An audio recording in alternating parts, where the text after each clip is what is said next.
Saya mau bagi tahu tuan-puan, siapa-siapa yang tak start lagi, belum terlambat. Jangan pernah rasa terlambat. Okay? Nabi cakap, kalau ada biji kurma dalam tangan, kita tahu besok kiamat, tanam juga hari ni. Sebab kita tak tahu. Usaha tu penting. So saya faham ada yang rasa, alah, saya ni sudah umur 45, ruginya saya tak start awal. Jangan fikir. Sebab tuan-puan start 45 lah, tuan-puan akan jadi orang yang agresif. Penyesalan tu akan push kita untuk agresif menabung. Banyak berlaku dalam penyimpan emas under public gold. Bila dia sudah serasa menyesal tu, dia push habis-habis menabung dalam tempoh setahun 70 gram, 100 gram. Orang-orang muda ni kekurangan dia duit tak banyak lagi. Orang-orang berumur ni dia sudah stable sudah.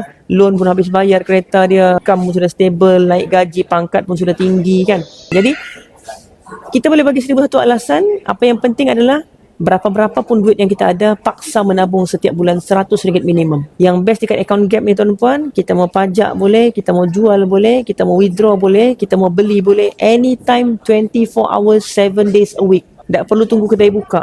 Tak perlu kita mau cari parking. Tak perlu kita mau travel lagi pergi cari branch mana-mana. Semua on the go, dalam tangan saja. Tekan di hujung jari saja tuan-puan.